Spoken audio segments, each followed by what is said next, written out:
Kamusta po mga katupada? Captain Junday TV. Dito naman tayo sa Manukan. Paalis na ako.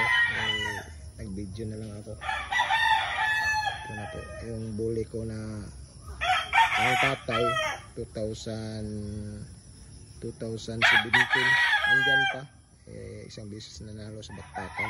Galing Sibuyas, pamangkin ko kay Roy Veles. Ito po mga lahi niya. Sa unang batch, siyang piraso, isa pa lang talo. Magandang mga record dito mga bulik na ito mga katapada. Ang lakas mga pumalo.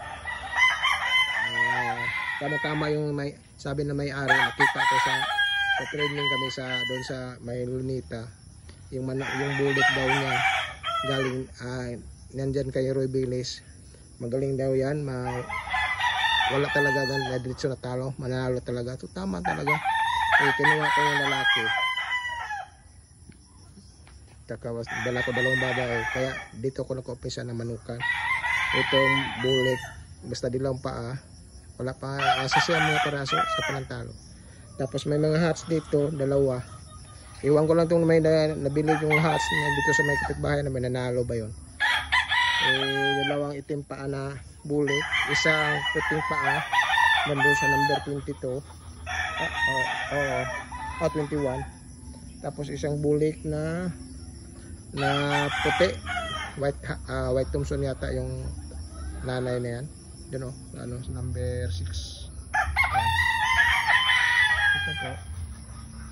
Yan lang Manukan ko mga katupada. Tinaniman ko ng mga saging. Ito balaka na namatay. Parang kinain kasing kambing. Kinatay kong kambing. Mahirap pala kambing. Pag sa umihi, mamatay yung hihian niya. Tingnan naman yung saging, namatay. Ito rin, ewan ko mabuhay itong balaka. Isang balaka, namatay rin. 5 to, tapos 3 lang nabuhay. Ito po mga katupada. May puno tayo sa langka. Ito, tinanim ko na malunggay, na saging. Itong saging, latundan lang tinanim ko. Ito kasing saba, na yan? Diyan na yan.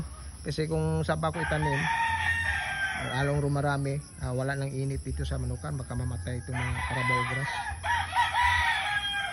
Ito po mga katapada, ready for sharing na itong mga ibang stags mga katapada. Mura lang itong mga katapada. Kayo magpili dito. Tag 6 months, 7 months, pag 7 months, pwede na itong area ko na ito. Kayo magpili, ang material lang sa akin, yun ang pangsabong ko. Kaya po mga katapada, thank you, ingat, God bless.